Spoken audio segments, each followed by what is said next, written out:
Hannah, thank you very much. Good evening, everyone. Everyone here in Conway Hall and everyone who's joining us online. I'm delighted to be here. It's my first in-person event for quite some time. I'm delighted to introduce Dr. Ibram X. Kendi, a man who really shot to fame with his book, How to Be an Anti-Racist, back in 2019. That's the last time he and I had a conversation. It catapulted him into the bestseller list in the US, selling more than 1 million copies and some 100,000 here. And his ideas reframed the conversation about race and racism. Of course, very much a fault line in US society. He is now Andrew W. Mellon Professor in the Humanities at Boston University and the founding director of the Boston University Center for Anti-Racist Research. And in 2020, Time magazine named him one of the 100 most influential people in the world. His new book develops his ideas on anti-racism further. It's called How to Raise an Anti-Racist. It's part memoir, part manual, if you like, on the next steps to create a truly anti-racist society. How do we talk to children about racism? Should we talk to them about racism? When should we talk to them about racism? I've got lots and lots of questions, Ibram, and you will all have the chance to answer questions. There are 2 microphones, one on either side, when it comes to time for questions. So do join in the conversation. And people at home watching online, you can add your questions at the bottom of the screen. So do please engage. I want to start, though, Ibram, just to ask you, first of all, just to reflect on today. It's July the 4th, Independence Day in the United States, and it reminded me of a quote from J.F. Kennedy, given that we are at this kind of critical inflection point in the United States. This was long before he became president, 1946. This is what he said. "A nation's character, like that of an individual, is elusive. It's produced partly by things we have done and partly by what has been done to us. It is the result of physical factors, intellectual factors, spiritual factors. In peace as in war, we will survive or fail according to its measure." So let's start with a very small question first then. How would you assess the character of the United States in this current moment? Well, first, I'm so glad we're able to have this conversation. Thank you all for coming this evening. I'm happy to be here and to be talking about how to raise an anti-racist with each of you. So I would actually describe the character of the United States as having this sort of internal duel. This internal duel between what I've sort of called in my work the force of justice and the force of injustice. This sort of internal duel between equality and inequality, this internal duel between freedom and enslavement.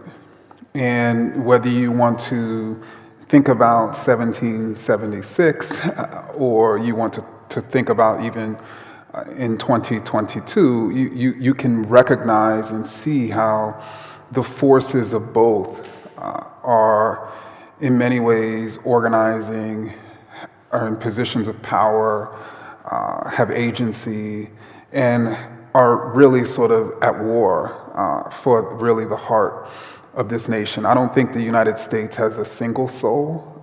I think there's 2 souls, the soul of justice and the soul of injustice. The duel that you speak of, it's very interesting that you frame it that way, because it does, of course, and you've also talked about, you've used the word war, and of course one of the things that we think about is what happened on January the 6th, and you know, this manifested itself, what you're talking about manifested itself in real violence, and you mention this at the beginning of your book, and I wonder if you'll reflect for us on on what that moment meant for you, because we're now, of course, in the middle of these January the 6th hearings, which are revealing all kinds of detail that we did not have. But what we had then was the kind of the drama and the theatre of that violence of which you speak.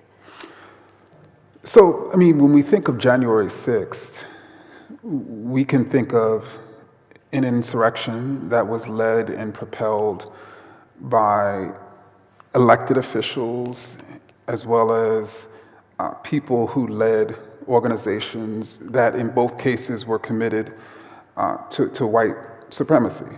And so we have known now for years that in the United States, the greatest existential threat, the greatest indeed terrorist threat, domestic terrorist threat are white supremacist organizations from the Proud Boys to the Patriot Front who marched yesterday or the other day in Boston, and then even politicians who are committed to suppressing the votes, particularly of Black, brown, and indigenous people, and figuring out ways to elect or re-elect people who are committed to particularly white male supremacy. And so to me, that was an obvious manifestation, of really the drive. And what was also striking is one of the principal talking points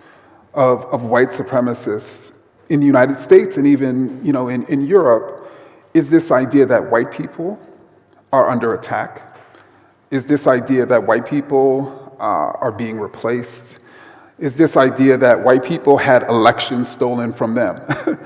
And that was one of the governing, or I should say, animating ideas that was driving those insurrectionists on January 6th, when in reality, it was the very people who were leading that insurrection that almost stole the election from Black, brown, or were trying to steal it, from the very people they've imagined have stole it from them.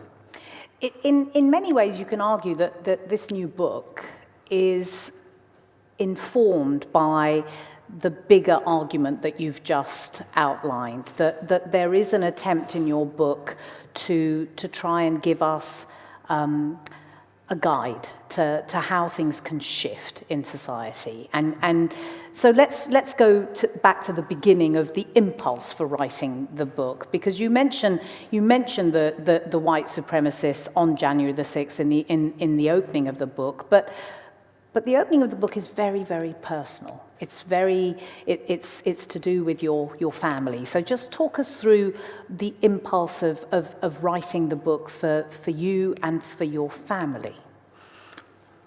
Well, I think for me and my family, and I suspect for other families,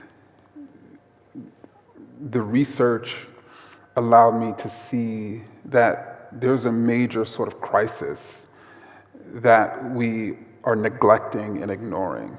And I think that's one of the reasons why I started the book in the way that I did, in which when my partner Sadiqa was pregnant with our daughter, at about 23 weeks, she started conveying to medical providers that something was off. And she is a physician herself. Yeah, she's a pediatrician. That something was off. And, she went to multiple medical providers in her own hospital, like, for instance, after shifts, saying, there's something not right here. And they consistently told her everything was fine. And it got to a point in which she decided that she was going to make an appointment herself and almost force them to examine her.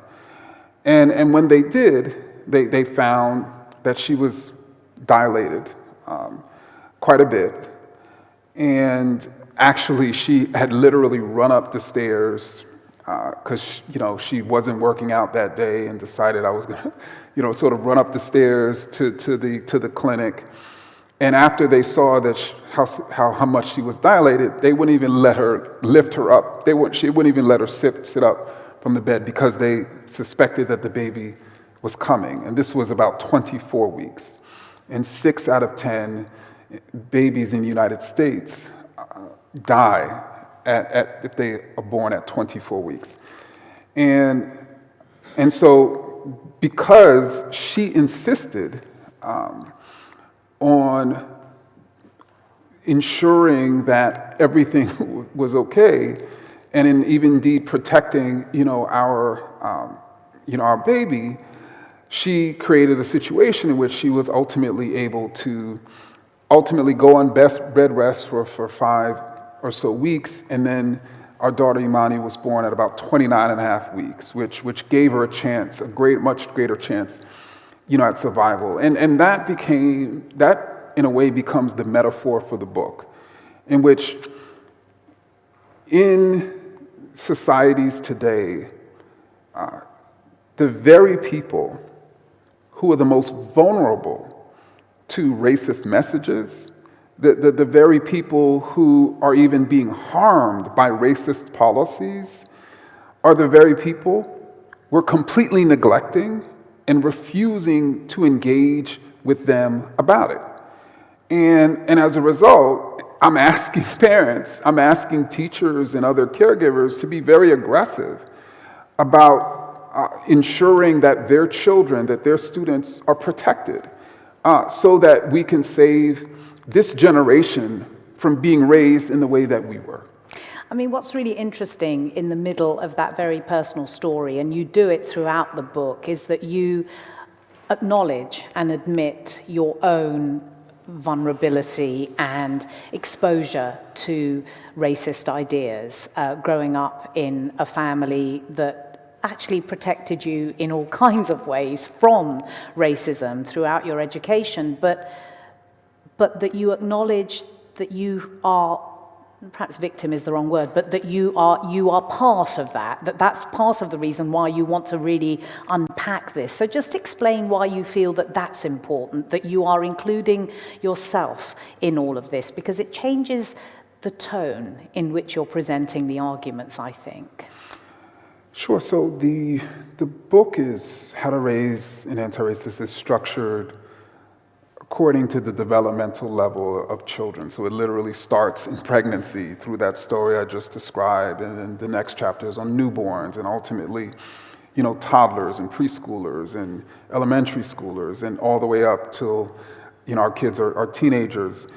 And each of the chapters is structured around a personal story, either from me as a parent, or when I was a school child, and in the later chapters. And, particularly those early chapters where I'm sort of describing me as a parent and as a father, I thought it was critically important to be self-reflective and self-critical, and indeed acknowledge the mistakes, that I've made. And one of the major reasons is because, to me, that's, in a way, the heartbeat of being anti-racist. And if we compare that or contrast that with the heartbeat of being racist, is to just deny, is to do things that are harmful, and to deny is to express a racist idea or support a racist policy and say, I'm the least racist person there is, anywhere in the world. Let's look at definitions, because it is absolutely at the heart of what your last book was about and what this one is about too. So there is a distinction that you make between not being a racist and being anti-racist, because in the end, there probably isn't anyone who would be willing to say, I'm racist, because it's commensurate with being full of hate, right? So when people say I'm not racist, it's not the same as you saying be an anti-racist. Well, what I also show, and certainly this also happens with caregivers, is the construct, I'm not racist. Just like the construct, my child can't possibly understand race, is our terminology or terms of denial. And what I try to show in my work is that the true opposite of racist isn't not racist, it's anti-racist. And so if we understand a racist idea as any notion that suggests, let's say, a racial group is superior or inferior to another racial group, what's the opposite of racial hierarchy?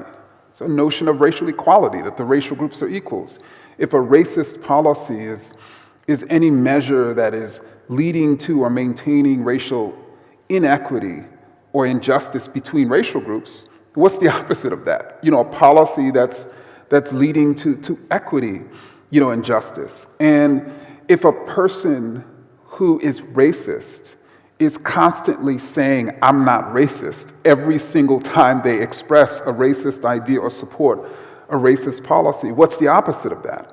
The opposite of that is an anti-racist saying, you know what I actually just did was racist, but now I'm going to change, now I'm going to grow, now I'm going to repair the damage that I'm wrought. And you're underpinning what you've just outlined is the idea that we all have the capacity to say racist things and to hold racist views, but that we have the capacity to change. So just explain that a little bit more. Well, underlying that is also, I think we have to reframe both the term racist and the term anti-racist as not identities. So these aren't terms of who a person is. These are terms describing what a person is being in any given moment based on what they're saying or doing or not doing. And the reason why sort of this became critical for me is because, particularly studying the history of racist and anti-racist ideas, I came across so many people across history, from Western Europe to the United States, who were expressing racist and anti-racist ideas in the same speech, in the same paragraph of the same speech. To give an example, I live in Boston, where, of course, there were a lot of historic abolitionists. So abolitionists, on the one hand, would say slavery is evil and it needs to end immediately, and there's no argument that justifies why Black people should be enslaved another minute. And when they were making that claim, they were expressing anti-racist ideas. But then they would also say that slavery is so dehumanizing that it has literally made Black people into brutes, that they have no connection to humanity. And that idea that enslaved people were brutes, were subhuman, were racist ideas. And those racist ideas then were the reason why you had some abolitionists during the Civil War and afterwards were against civil and voting rights for newly freed people, because they need to be civilized first.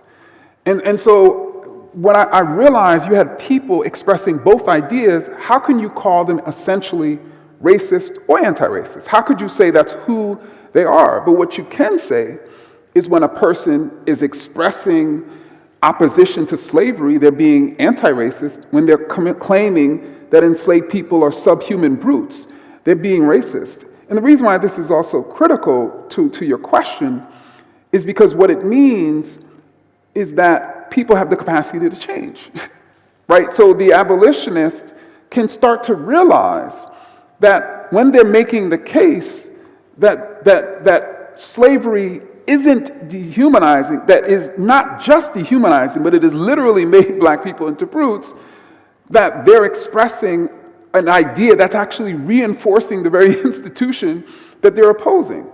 And then maybe some abolitionists will change that and stop saying that racist idea.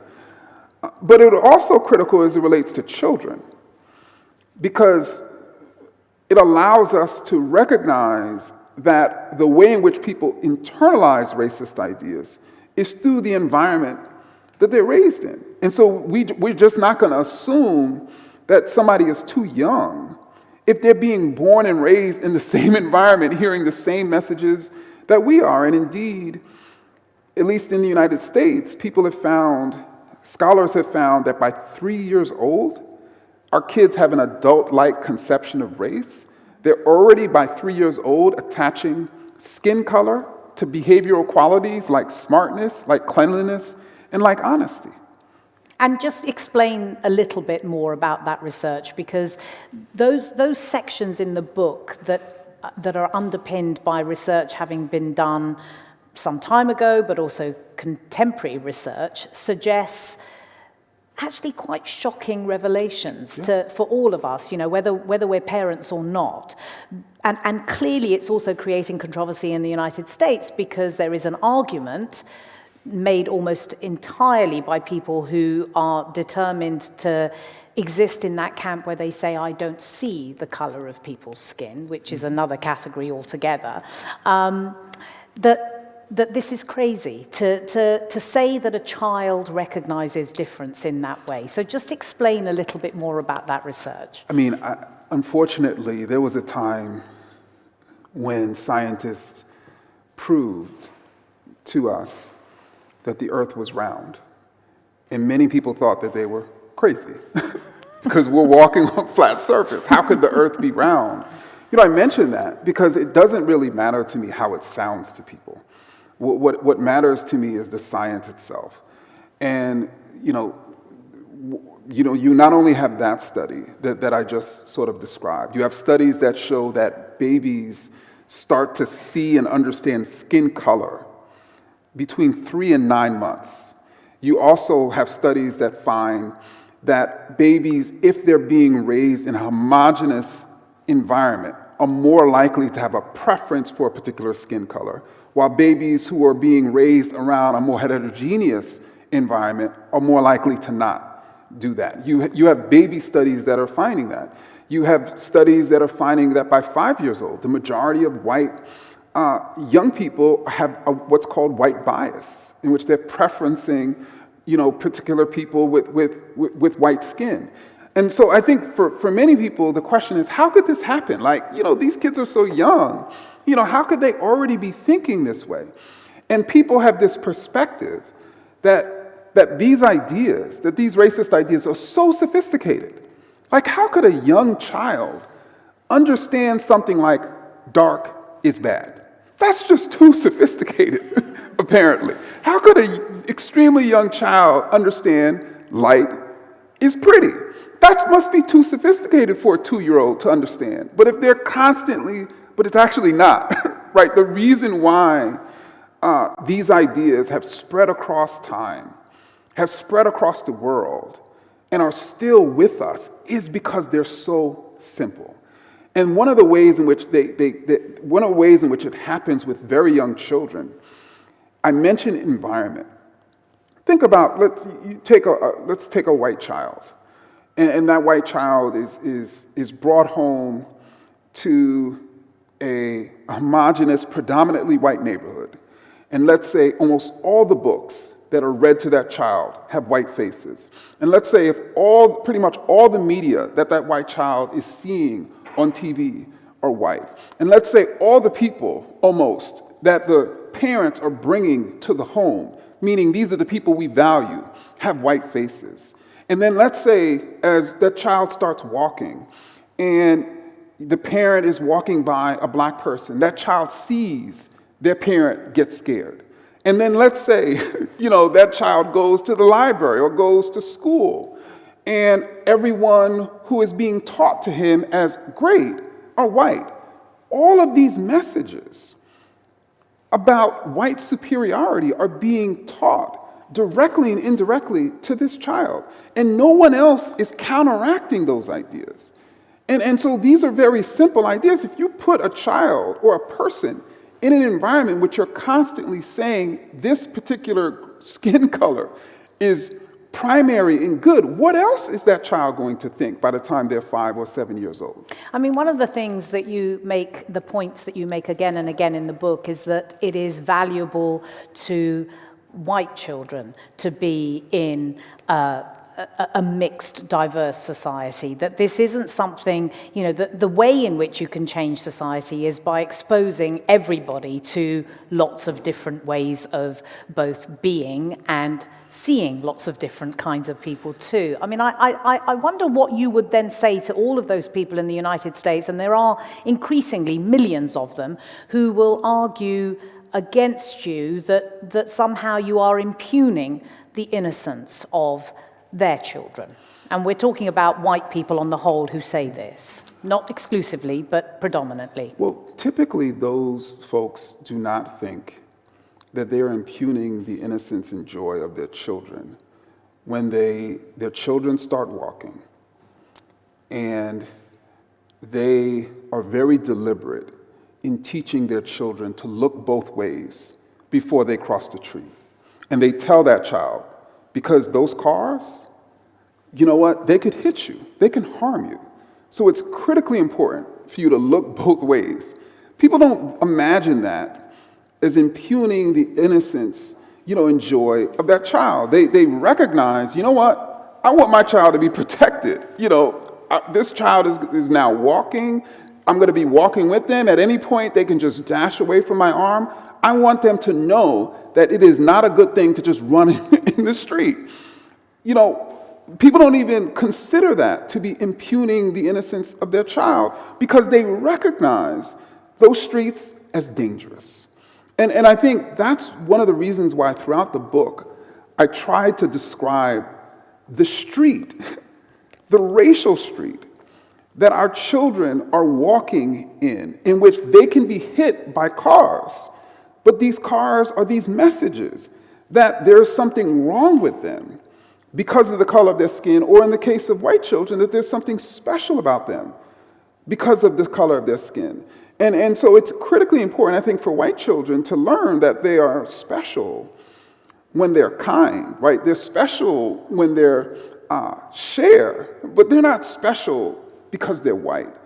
And I also think, you have studies that show indeed that there are all these relationships between raising a child to be empathetic is going to raise a child to be anti-racist, raising a child to be a critical thinker. One scholar calls critical thinking the antithesis of prejudicial thinking. And then there's also studies that find that white students, particularly in the United States, in diverse schools, outperform white students in predominantly white schools. And then, by the time they're teenagers, in the United States and even in Europe, they're likely, when they're online playing multiplayer video games, when they're going on TikTok and Instagram and YouTube, they're likely being exposed to, if not directly recruited by, white supremacists. And if they have never been taught about the ideology of white supremacy, how will they ever be able to know that they are being targeted, that they're being recruited? And so to me, it's very beneficial, for white children as well. I mean, it's quite clear in the book that you also look at studies which show that it's... Sorry, is that outside the hall? I can't tell. Okay. In the book, you also talk about the way in which mistrust is created. You referred to it a little there in terms of how when a child is walking down the street and a white child with a white parent and they encounter a black person, there's a sense that there is danger. And that obviously also happens in black families too, right? The level of the way in which black children are spoken to about white communities is also present. So just explain how we counter both of those things. How parents, caregivers can actually have conversations with children that don't engender mistrust of another racial group. Well, I wrote about the 4 forms of racial socialization. And so you have preparation for racism, which is actively talking to the child about race and racism so that they can protect themselves from it. Then you have cultural socialization, which is actively talking to the child about their own culture and their own heritage and their own history, about what's unique about it, while also simultaneously teaching them about other cultures and other histories and what's unique and different about those other cultures and histories. And then finally, teaching about what's the same about your own culture and those other cultures. And then there's colorblind parenting, which is literally equivalent to sending your child in the road, not having taught them to look both ways because it's imagined that they don't see colors and cars don't exist. And then finally, there is promotion of mistrust, which I think you're referring to. Yeah. And the way that it happens today isn't, parents and teachers don't explicitly say, don't trust black people, or don't trust Latinx people, or don't trust people from the Middle East. But the way that they typically say it these days is don't hang out with those kids, or that's a bad neighborhood. Or if they have a child, let's say there's an Asian child over the house and something goes missing. The first question they ask is, did that person take it, right? All of those things the child is observing and making calculations, based on it. And so I think we have to be very cognizant when we're describing people or even individuals, how we're doing so. Because are we creating situations in which we're describing a group in a pejorative way, and that group can easily be racialized? Because if we are, then chances are that child, by 3 years old, is likely seeing that. And even individuals. If a child, my daughter is 6 years old. I was just going to ask you how old she is now. And it's just amazing how much and how clearly she just studies my wife and I, right? And so a child knows. I just gave the example of, when the Asian friend comes over and something goes missing and the parent first asks, well, did such and such take it? The child knows that when the white friend was over last week or a year prior and something went missing, that the parent did not ask. Like, the child knows that, right? And so I think that we have to be very cognizant, of what we're saying, and doing, even when we're not speaking. And so that's why throughout the book, I consistently talk about nonverbal language. Because nonverbal language, particularly for younger children before 7 or 8 years old, is even more impactful on their racial attitudes than what we're actually saying. And studies show that for children below 7 years old, their perceptions of their parents' racial attitudes is more influential than their actual parents' racial attitudes. That is really interesting, right? Because it also extends to what they imbibe when they go to school. So let's talk about, before we get to school, let's talk about kindergarten, because there is a chapter in the book in which I think it was edited and appeared in the Atlantic magazine, which is really about toys. So just explain to us about the importance of that anecdote. I'd like you to just share that anecdote from the book about what happened with you and your daughter and the toy that she was playing with at nursery. Sure. So she was in daycare, and I believe she was about 1 or 1.5 years old. And I arrived to pick her up on a particular day. And typically when we would arrive, she would just be excited to come and go home. I don't know if she liked the daycare or whatever, but she would be excited. And on this particular day, she wasn't necessarily excited. And she was playing with a doll that looked white. And so I just came and put the doll to the side, didn't really think much of it. And she whimpered a little as I sort of put the doll to the side. The next day, when my partner came, it was much harder to get the doll that she was playing with that day out of her hands. And as days went on in that week, the whimpering went to crying, and the crying went to temper tantrums.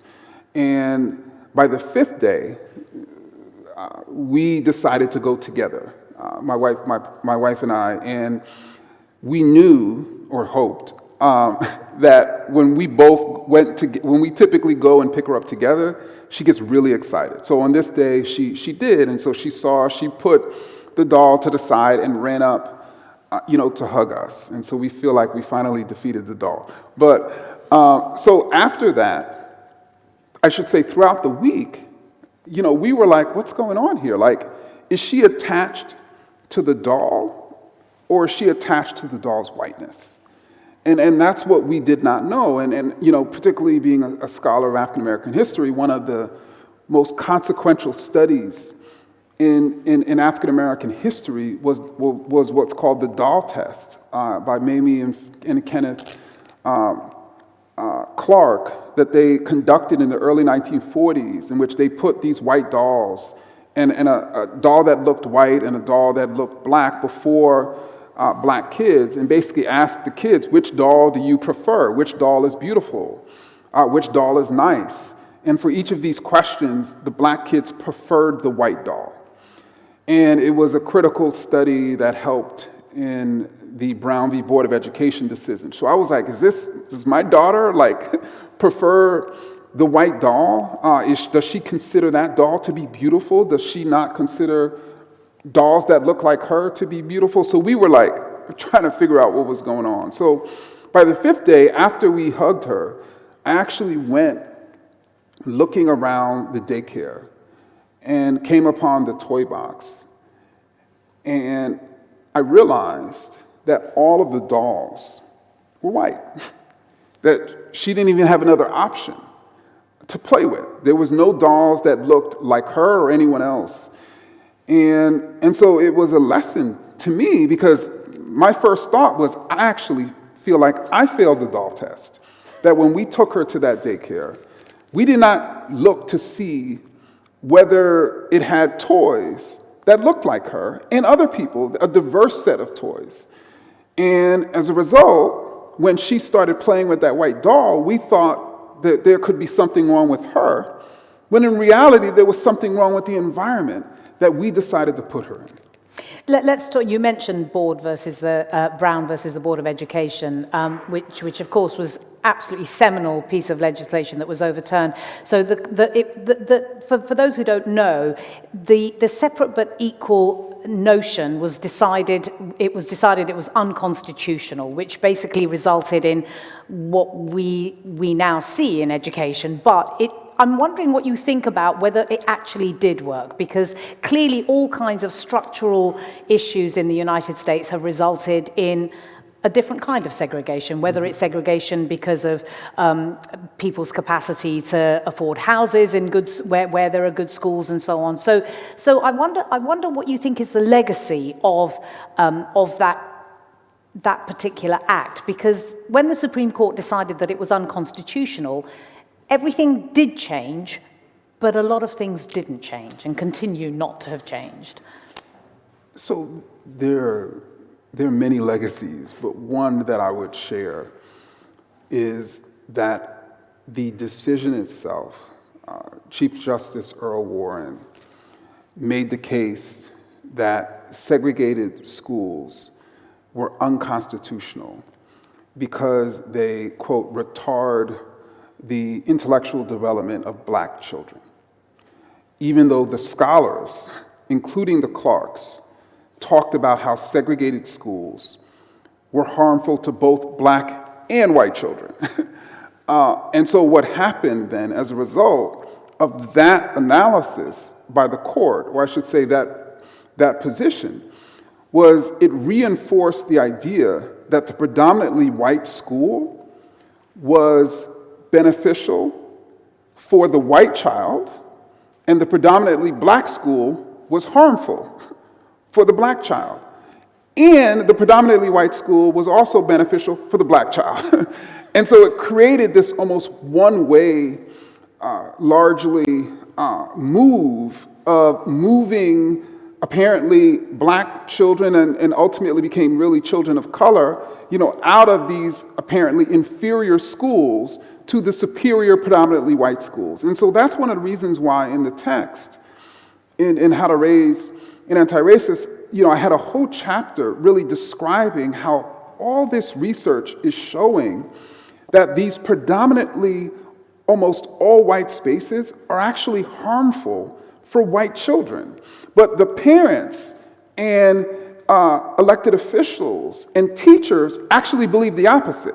So they're imagining that the whiter the neighborhood, the better for the child. The whiter the school, the better for the child. And so they're actually putting their child in these difficult environments, like I put my child, in that difficult environment, not understanding how it's actually going to negatively impact them. So who's actually going to protect that white child, from that predominantly white area? Who's going to protect that black child from having to only choose between white dolls? But you're also talking about this in the context of a political environment in the United States which is deeply polarized and has been for some time, much more so since just a little bit. much more since President Trump was in office. And I wonder if we can talk a little bit now about critical race theory, because that's become a kind of buzzword for the GOP. The Republican Party has taken a stand on the way in which children are being taught in schools. And by that, I mean their view of how white children are being taught, and that somehow there is this leftist agenda that schools are being taken over by this idea that slavery has to be studied, that somehow white people, their perception, I'm paraphrasing what the Republican Party very often says, that it is being perceived that white people are being blamed for historical, terrible things that happened in history, and that it is making it really hard to be a white child in a school now, and that they are really against what they see as the intersectionality and the power structures that allow racism to exist in the United States and continue to exist. So let's talk a little bit about how you counter that. How do you counter someone like Ted Cruz saying, you cannot continually tell us that white people are evil? Well, the way I counter is that's actually not what I'm saying. Particularly in my work, I've moved past the sort of black-white binary, and I try to emphasize the recognition that really the struggle is between people who are being racist and people who are being anti-racist. And there are actually white people who are being anti-racist, and there are people of color who are reinforcing racism. And so I would just push back on the premise itself. But I think that's largely what's been happening, in which there is this distortion of my work and the work of others, and there's this distortion of critical race theory. Then there's this connecting of those two distortions, and then there's the attacking of their own distortions. It's very easy to just make up what somebody said and attack it, right? It's much harder to actually respond, to what a person stated. But what they're making up is this idea that sort of anti-racist education is going to teach white children that they are inherently racist and evil. And to hate themselves.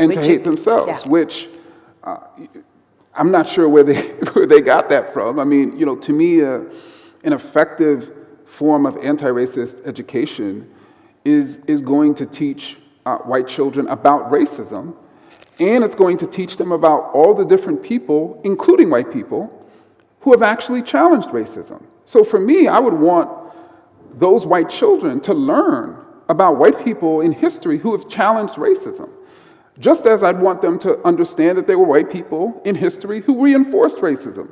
I want them to learn something called the truth. I want them to learn something called history.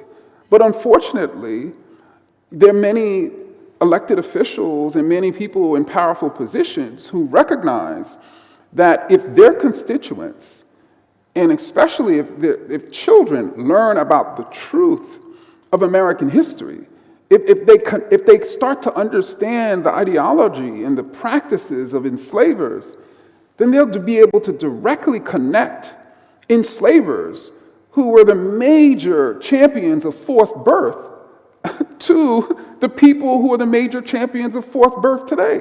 That they'll be able to connect easily the very people who were attacking public education, particularly in the South, not only to keep enslaved Africans, ignorant, but to keep poor, non-slaveholding whites ignorant, are the same people who are attacking, public education, today. People will see all these parallels between Jim Crow segregationists and those very Republican, politicians. And so that's why they don't want them to know, about our past. How do you counter it, though, on the ground? Because it's quite clear that the Republican Party is constructing legislation which is actually preventing teachers from teaching the kinds of things that you think that children should be learning. So it really depends. I think, first, there's a legacy, unfortunately, in the United States of teachers being barred from teaching the truth, but doing so anyway. And so whether that was, I mentioned Jim Crow segregation, like black teachers in black schools were barred from teaching the true history of slavery and even Jim Crow, but they did so anyway, right? So there are many teachers who are still doing their job, but then there's also teachers who are like, you know what, it's actually not going to make my child, my students, my white students, feel bad to learn about white abolitionists. And it's actually going to make my black students feel bad to not learn about black history. So I'm actually reinforcing and furthering the very law that you're imagining is going to sort of restrict me. But what's also happening, obviously, is teachers are organizing. They're organizing together, and parents are organizing. And I think they're trying to drive people from power who won't allow them to do their jobs. Well, you're both. You're a teacher and you're a parent. And I asked at the beginning, at what age, when should we teach children about racism? I mean, when did you start talking to your daughter about being an anti-racist without actually using that word? What happened with that doll incident is what really sort of woke us up as parents. And so for us, it really started at that moment. And particularly for younger children, like 1 year old, 1.5 years old, the conversation is likely going to be more nonverbal. Of course. And so we, of course, became even more deliberate about getting board books, as an example, or picture books that would allow her to connect her skin color, to beauty. That would allow her to appreciate sort of the human rainbow in all of its sort of beautiful, in all of its beauty, which would allow her to recognize that there's nothing wrong, with her hair. And so, obviously, we weren't able to have extremely sophisticated conversations, when she was 1 year old, about a racist idea, but we were constantly teaching her, no, dark is not ugly. No, white is not good. No, they're both equals. And in ways that were direct and indirect.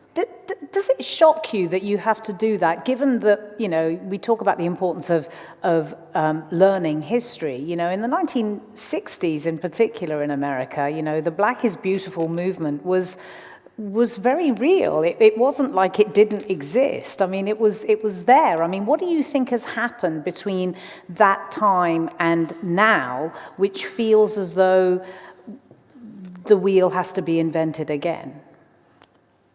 Well, I mean, even though certainly the Black Power movement in the United States and really across the world was extremely sort of powerful and extremely popular, we have to remember that movement was responding to, at least in this sense, the prevalence of assimilationist ideas within Black communities.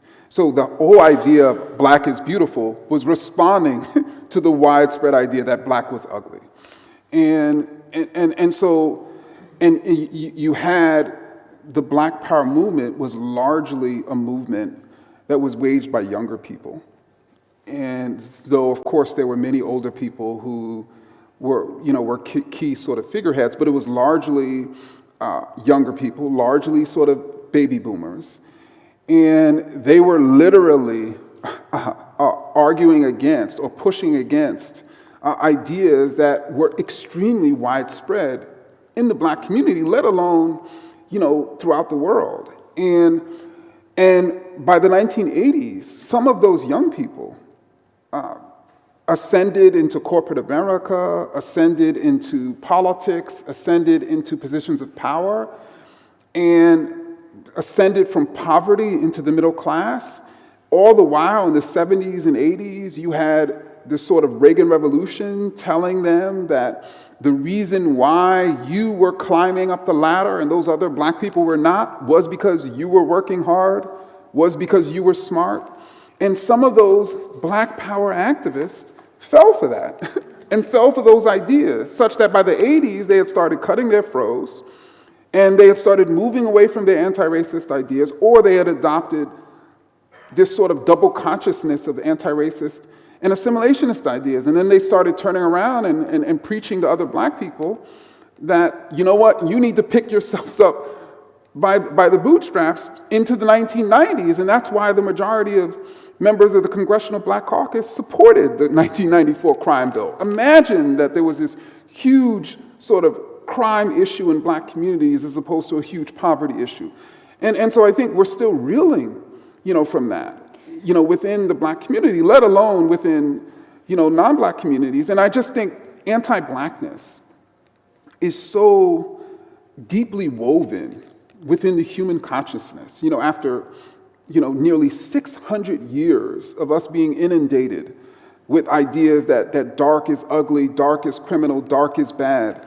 It's hard for people to just free themselves of that in one generation. And indeed, people may be surprised to learn, if they don't know it already, that Barack Obama was on his campaign trail in 2008, was also talking about, he was talking about the erosion of black families, which was, in some ways you can argue that he bought into the idea that you're just talking about, which is that black families needed to think about pulling themselves up by the bootstraps, and that he was criticized for that. I mean, I wonder if you can reflect for us on the significance of somebody like him, who of course is championed by liberals now, and people talk so often about how obviously it was groundbreaking and a seminal moment in the history of the United States to have its first African-American president. But in that campaign in 2008, he did say some things that felt really quite at odds with the kinds of things that you're talking about. Yeah, I mean, one of the things he said in that campaign, I think his Father's Day speech in 2018 was one to castigate. In 2008. I'm sorry, 2008. Was to castigate the quote absent black father.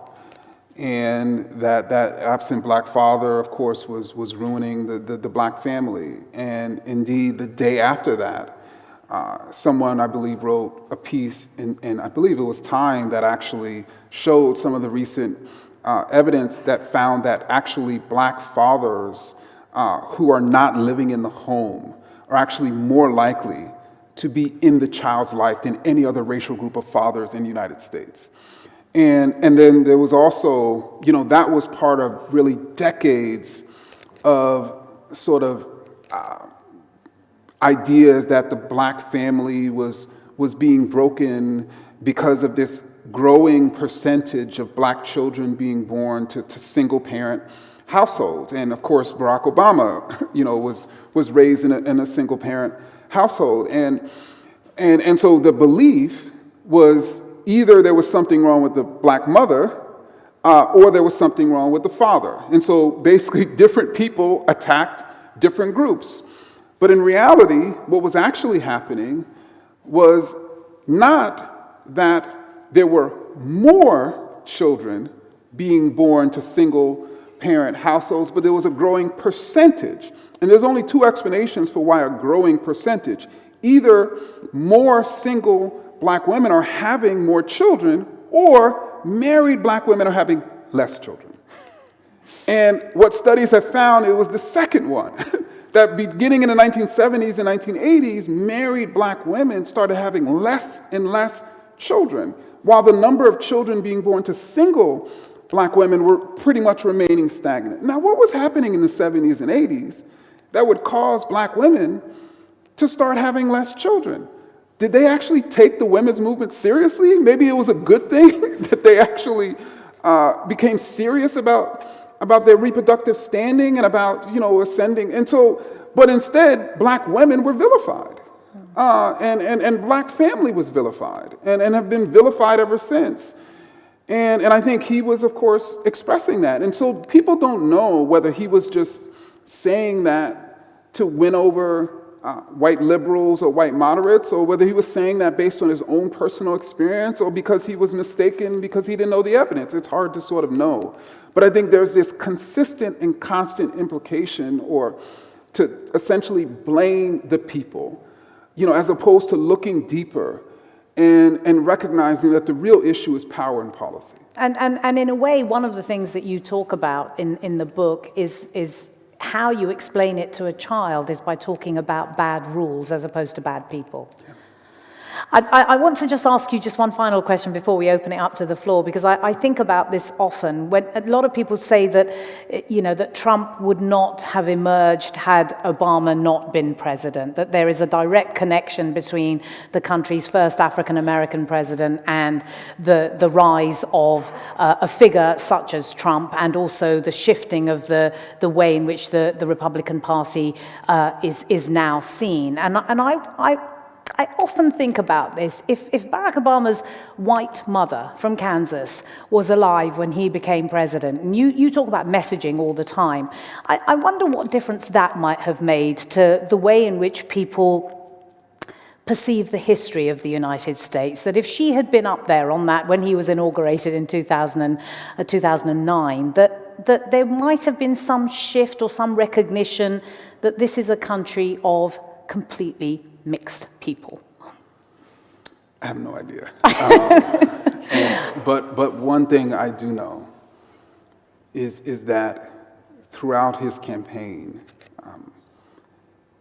he was presented and he was cast by some white Americans as not really black. And even Joe Biden sort of said that flippantly at one point. And so, but he also said something really shocking. He was carrying, I think he was walking behind Obama once, and he said, it isn't that long ago that he would have been carrying my bag. So I kind of feel that, when you talk about the importance of history, we kind of must never, ever forget that these things are said by people who now occupy, the highest office in the land. Exactly, and I think that it is hard to know what type of effect, if Barack Obama's mother would have been alive, that would have had on the campaign, just like it's hard to know if he did not have a white mother, what type of effect that would have had on the campaign, just like it's hard to know if his spouse would not have been Michelle Obama and would have been looked like his mother, what type of effect that would have had on the campaign. Or, so there's so many different variables, right, that, could have changed the course, of his campaign. And it's really hard to know. But I do think that there is a relationship between, Obama's presidency and Trump's presidency.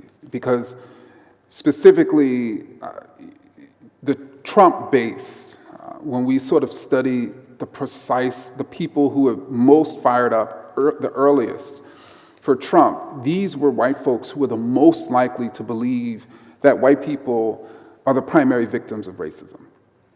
And so his presence was, I'm going to come and make America great again, great when you're not essentially these sort of victims. So that white supremacist theory of this sort of growing amount of anti-whiteness that he's coming to free or sort of defend white people from was really the sort of underlying pulse of his campaign, and still is, right? And so that's why he knew that peddling the sort of great lie that those voters in Atlanta and Philadelphia and Detroit and Milwaukee, cities that have large black and brown populations, stole the election from us, the patriots, would work with his base because he knows what animates them.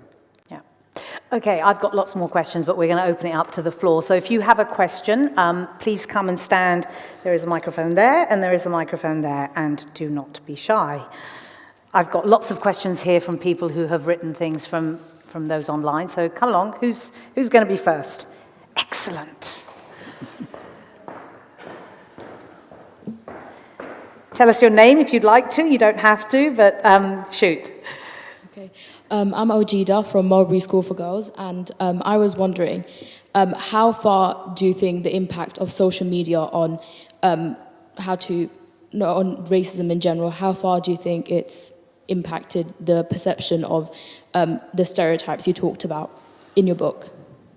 I think that it is pretty influential, and specifically because there's so many young people who are engaging in so many platforms, and it's hard for teachers or parents to be able to assess what's happening. So it's a little bit different, like with television, or sort of magazines that kids used to get, or other forms of media that historically kids would get. It's a little bit much more difficult for parents to and caregivers to take a look at what their child is consuming.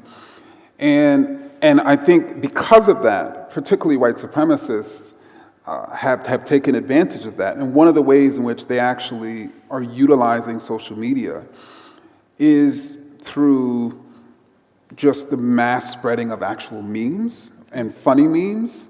And these funny memes pack homophobic and sexist and Islamophobic and racist ideas, but they sound funny. And so to the 11-year-old child or 7-year-old child, oh, there's nothing wrong here.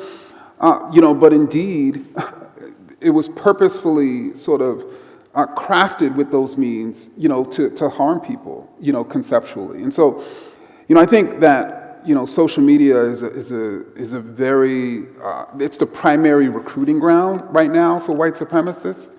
And so that is, in and of itself, makes it very ominous. Thank you. Go ahead. Hi there, welcome. My name is Christine. I'm in from Southampton today to come to this. I've got a 6-year-old who is in school there, and he's come home specifically in the last year with quite white supremacist teachings, in my opinion. I've tried to challenge this as best I could, immediately emailed the head teacher, sent them links to anti-racist curriculum, ideas from London, photocopied chapters for all the teachers, and it's been rejected, literally, at the door, saying the head teacher passed on the message that our teachers have enough to read, thank you. Can you give us an example of the kinds of things that your child said? Absolutely. So, for example, one of the first history lessons he was given was about Columbus. He came home from school, raving about Columbus. And I'm like, okay, sit down. It's going to be a long conversation. And so I went to the school that next day, and I challenged the teacher. I gave her a book, I directed her to the chapter, challenged her ideas. I said it was a whitewash, and so on and so forth. And she's like, no, it's not a whitewash. I mentioned the bad things about Columbus. And I'm like, I don't think you quite covered the key things. But so I just wanted to ask, really, how do I break that ideological barrier? The students at the school are diverse. It really reflects Southampton as a whole, as a diverse city, and the UK in general. The staff, however, are all white but one. And I feel like I'm just banging my head against the wall of how to reach them. I've approached ethnic minority parents, and it's kind of fallen on deaf ears. They're just like, oh, I don't really think about that. I don't really involve myself in the curriculum, and I don't know where to kind of get local supports and how to break that ideological barrier. So I don't know if you could reflect on what you do with your child's school, maybe if you find yourself in a situation. Sure. So I think there's two potential routes. The first, you mentioned that you approached some of the other parents.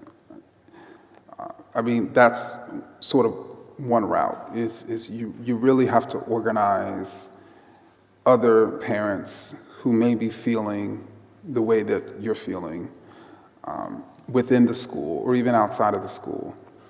And because I think you saying it as an individual, obviously hasn't necessarily moved anything. And so I think you really have to organize within the school. And then the next question becomes like, who determines the curriculum? Who determines who is hired? And that then allows your parental group to determine who you need to put pressure on and the type of pressure you need to put on them. So there's the organizing within the school. And then the second thing is to find a different school.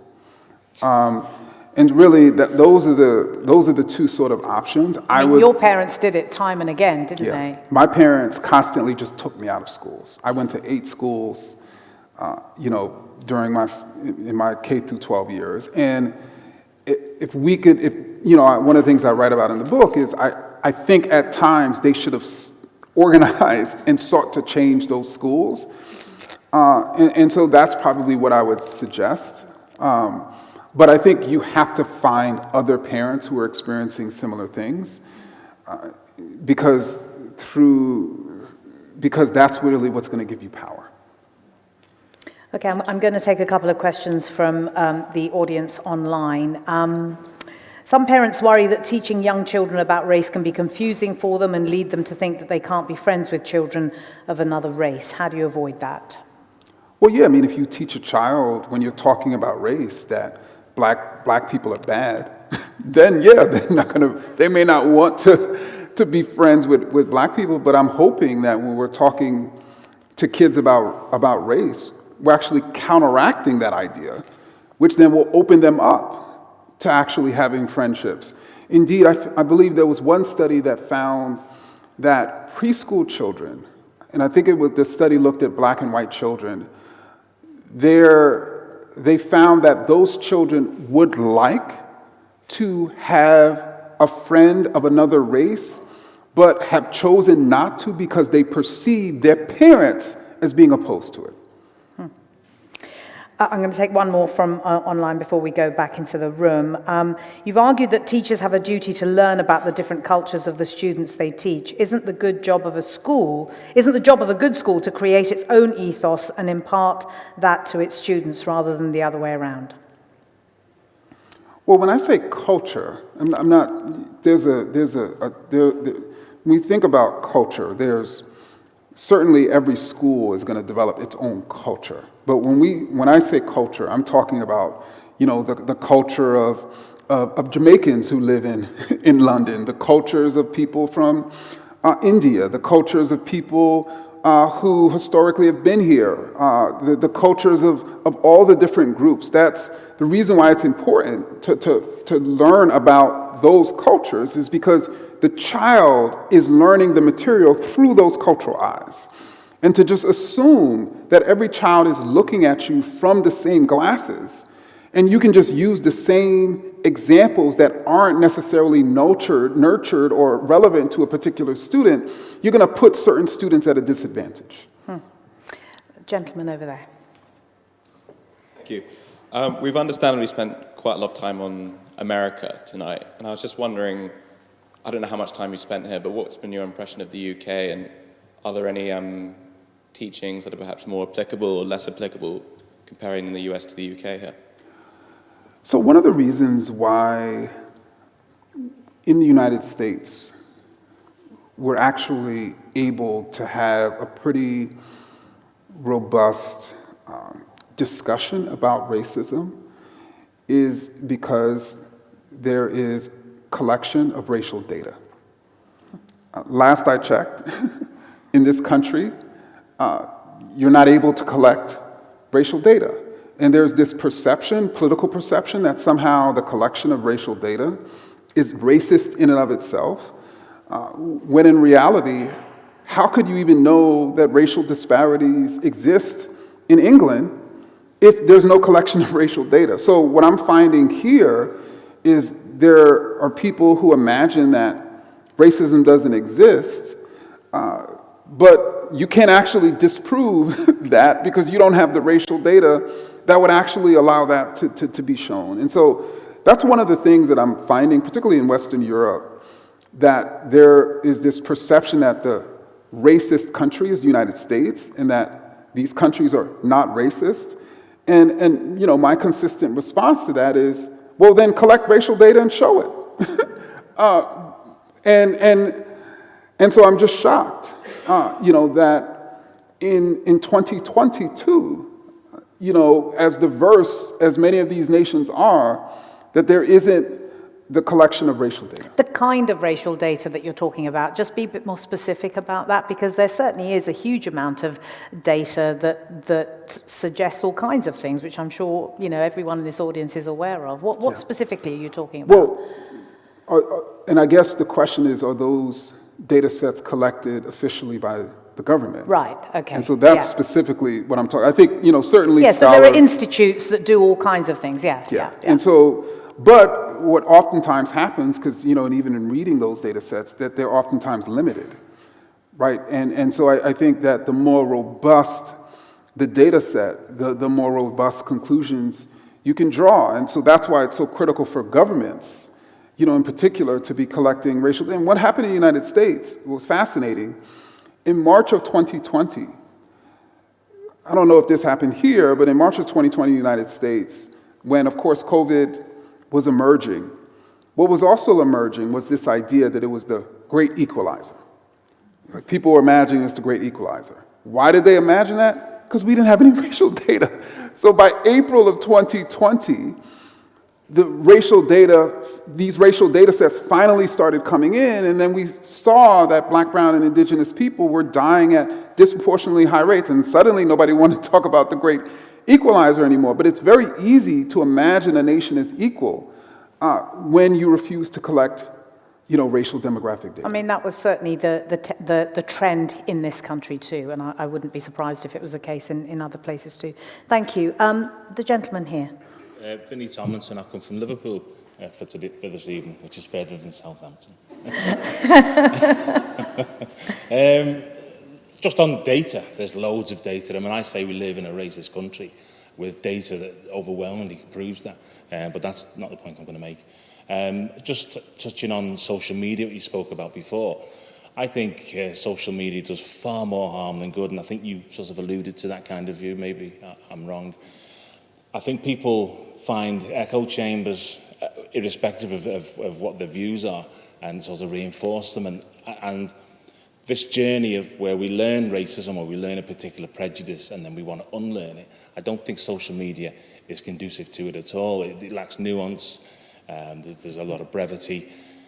And my question is this: if you had the chance, would you keep social media in its current format, or would you turn it off if you could do it?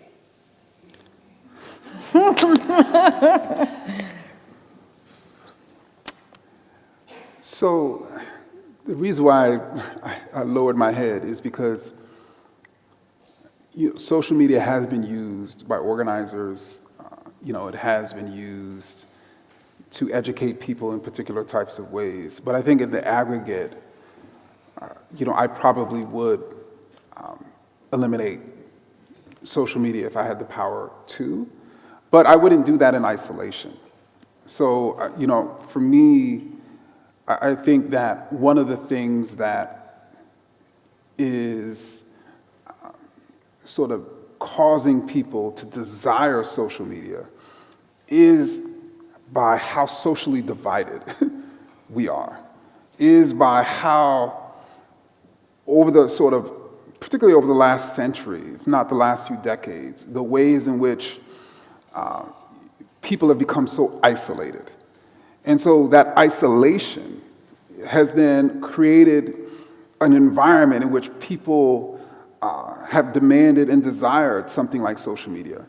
I also think that the other positive about social media is that it has really made the world smaller, right? And you can interact with people around the world. And so we'd have to replace it with something that can still allow that, because I do think it's beneficial for us as human beings to recognize just how much we are the same, no matter the nations and cultures that we're living in.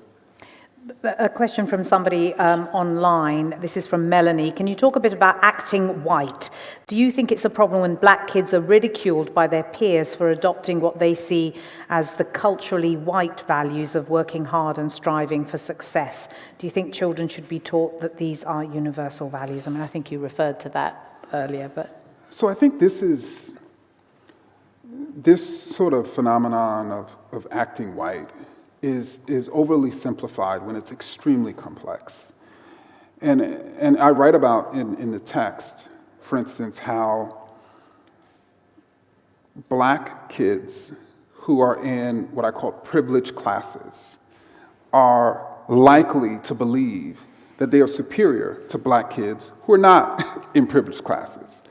And so if you understand acting white, particularly from the standpoint of a child, as acting superior, then there's actually relevance to that. Secondarily, a study found that black kids who are in privileged classes are more likely to exude white cultural traits than black kids who are not in those classes. So again, if you, as a 13-year-old child, imagine acting white from a cultural standpoint, then there's some relevance there. And so I actually think it's much more complex than people make it out to be. And I think that certainly there are certainly black kids who have internalized the idea that to be smart is to be white.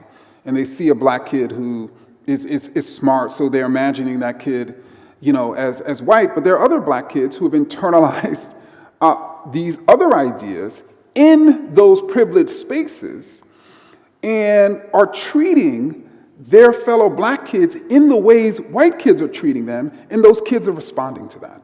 I mean, you say it's very complex, and it clearly is, but one of the sentences that really stood out for me in the book, it's towards the end of the book, in which you say, no racial group has more because they are more, no racial group has less because they are less. And it sort of feels to me that encapsulates a lot of what you're talking about. I've got 10% of battery left on this iPad, so I'm going to do a couple more questions from online before it dies on us. Do you worry that teaching minority children about racism can leave them feeling disempowered and that the system is stacked against them? How do you help kids not to take on the precepts of racism, but still allow them to feel they have agency in their lives? That's from Raul.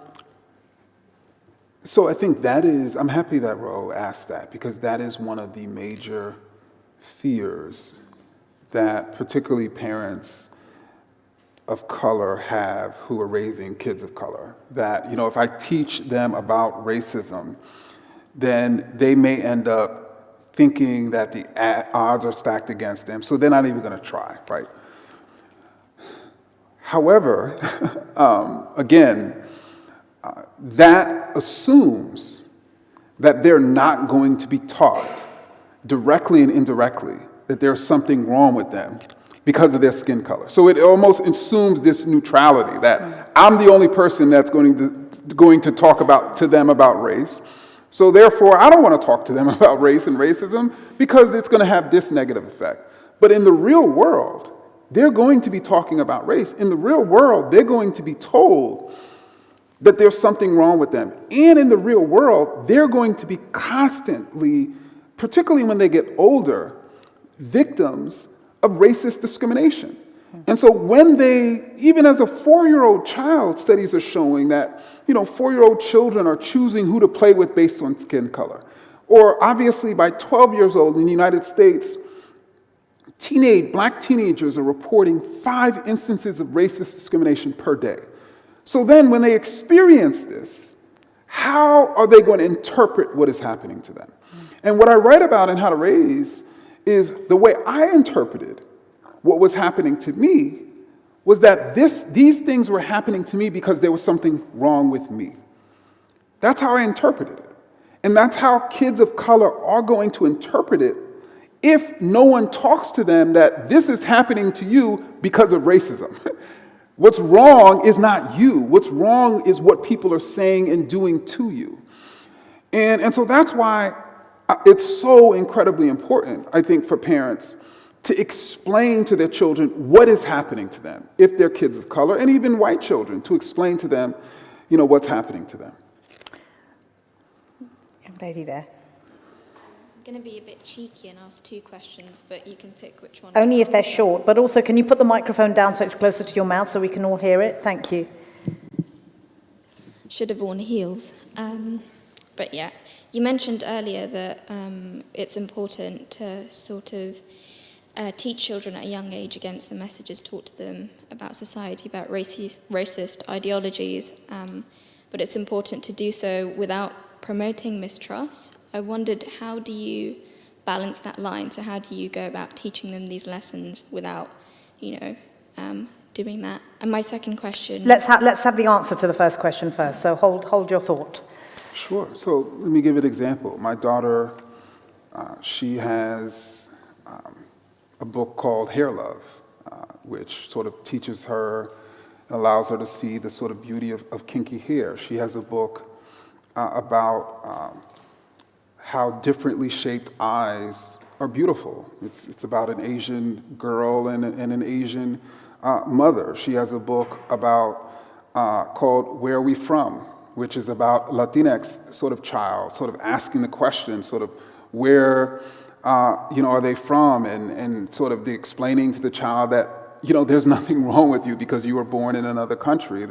She has another book that teaches her, that's about a little girl, the first day of school when she wore her hijab, and how she was teased for doing that, and how how she essentially did not think that there was something wrong with her because of her wearing her hijab. What I'm talking about here is, I'm allowing her, and she's able to see the experiences of these different children, and more importantly, she's able to see the ways in which people are telling them that there's something wrong with them, and she's actually seeing them in the course of the book push against those ideas.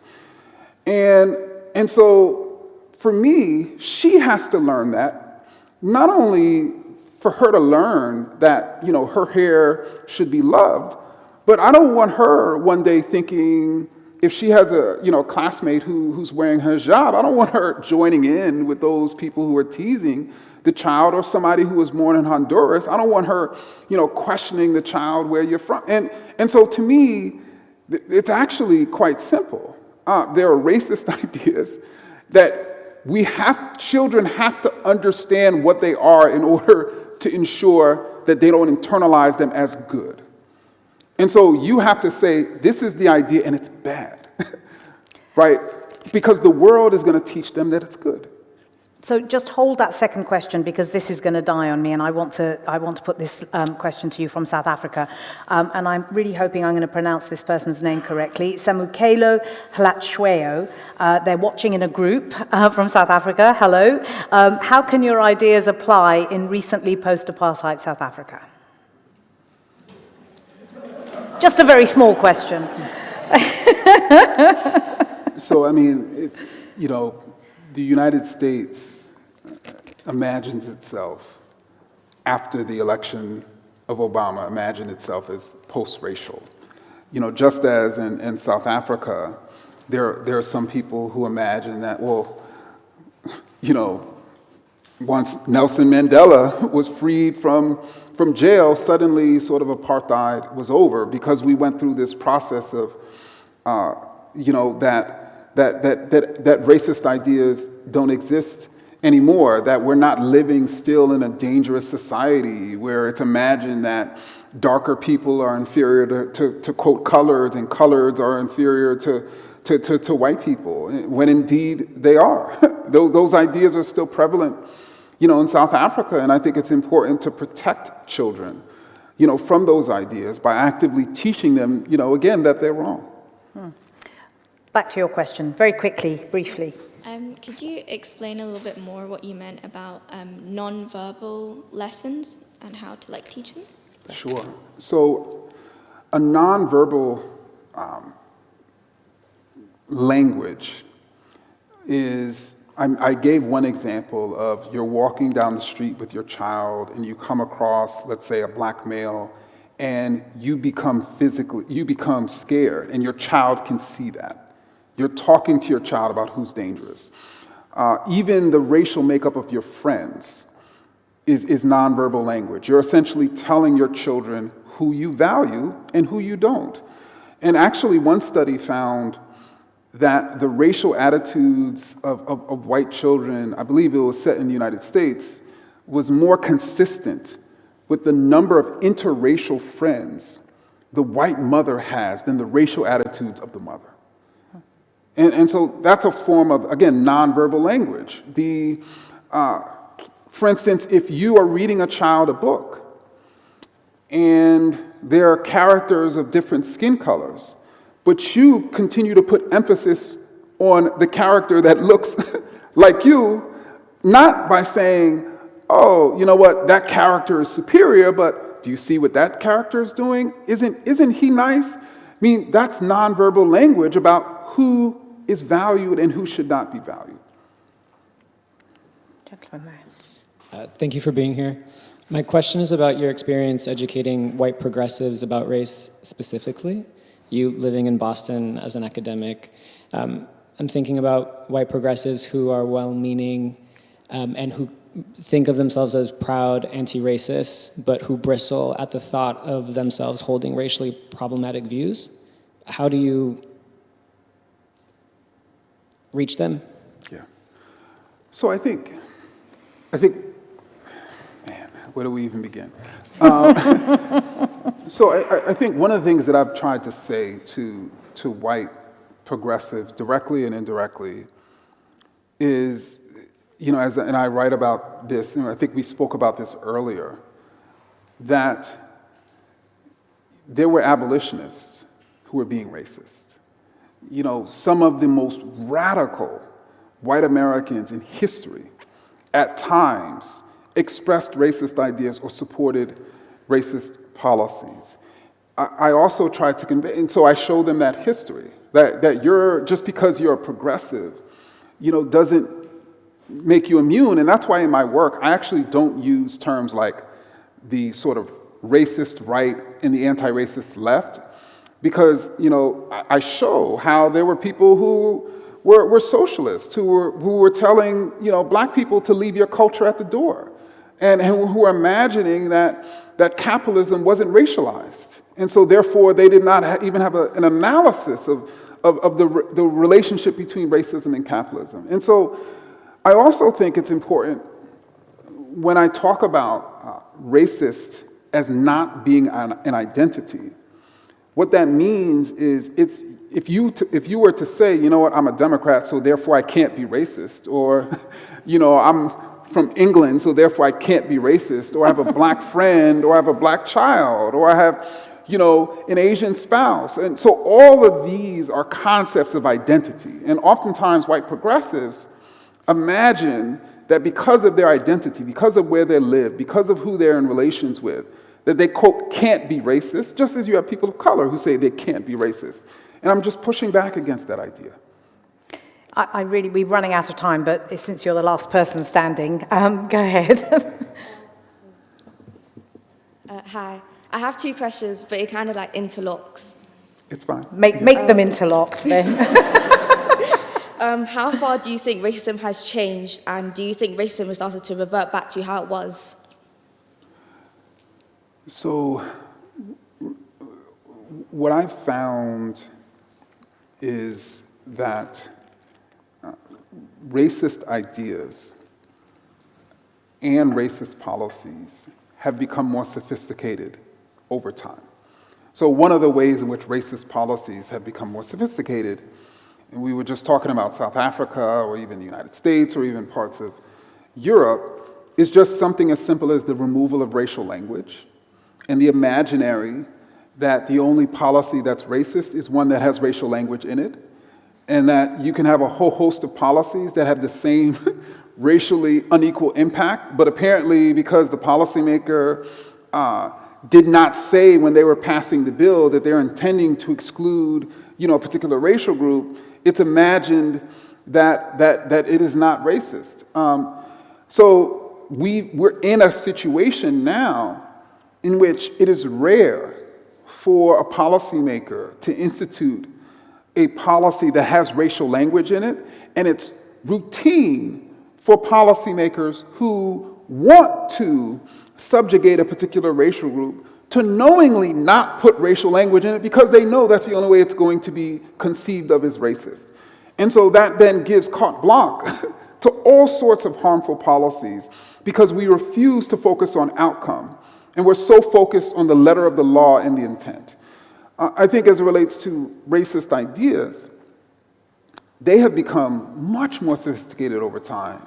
And we spoke very briefly about sort of post-racial ideas. So, whether United States or South Africa or here, in England, those, I would argue, are the most sophisticated racist ideas to date.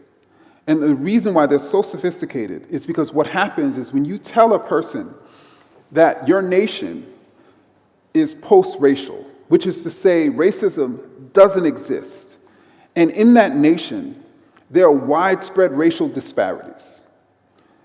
And there's only two explanations for those racial disparities. It's either racism or black people have less because they are less. It creates a condition in which the people themselves create their own racist ideas, conjure up their own racist ideas to explain the racial disparities that they see. So you don't even have to feed it to them. You create the conditions in which the only option is for them to create those ideas for themselves. And so there was a time a century ago where the production of racist ideas was top down. Now it's as bottom up as it is top down because that's the only way in which people are explaining the racial disparities around them. And so it's extremely sophisticated, and it's much harder to sort of get a handle over. And obviously with social media, that makes it even more sort of difficult because one thing about racist ideas is they're very simple and they're easily believable. And obviously, platforms like social media thrive on things that are simple and easily consumable and believable. We are out of time, but I am going to end on this one question from the audience online. Today, slavery and independence are the same age in the USA, 246 years old. What gives you hope for anti-racism going forward? So I think what gives me sort of hope is that despite slavery in the United States lasting 246 years, that the people who were enslaved still believed that the day of Jubilee could come. That no matter how bad it got, there were people who were still planning slave revolts, there were people who were still resisting in their everyday sort of forced work, there were people who were figuring out ways to run away. No matter how bad it got, the resistance was still plentiful. And indeed, some scholars argue that the 1850s, which was the decade before slavery's downfall in the United States, saw more resistance than any other decade. And so to me, that sort of gives me hope. And the reason why it gives me hope, it's easy for us to reflect on it and say that, slavery ended, but in 1860, for an enslaved person in Mississippi or Texas or Florida to believe that slavery could one day end when enslavers were among the richest and most powerful people in the world. Probably the only people more powerful and richer than them were probably British bankers. It was like British bankers and American enslavers. So for them to believe that somehow, some way, what was the direct cause of their wealth, that institution could one day be no more, that the South was this militarized state, that somehow, to me, if they could believe that, why can't we? Why can't we believe that we could one day abolish racism, not only in the United States, but around the world? Why? And I'm saying this also, as someone who, and I think part of the challenge is that we still have not grasped the depth of the terror and the power and the violence and the capital that was accumulated from slavery and colonialism. And because we haven't grasped that, because we haven't studied that, it is difficult for people to understand just how impossible it was for those decolonization struggles to succeed, how impossible it was for those people to win their freedom from slavery. And so I think that the more we learn about history, the more we understand the power of colonizers and enslavers, the more we'll be able to see that the people were able to defeat them. Now, of course, they were able to create colonialism and slavery in another name, and of course we're fighting that today, but that still doesn't take away from those freedom victories. Reasons to read this book manifest in what he has just said. It's many things, this book, but one of the things that is really, really important is that it's a resource for people who really want to learn about the ways in which we can talk about racism and anti-racism. I am very grateful to everyone who came up with questions online, the audience here. Dr. Ibram X. Kendi, thank you so much for being with us. Thank you.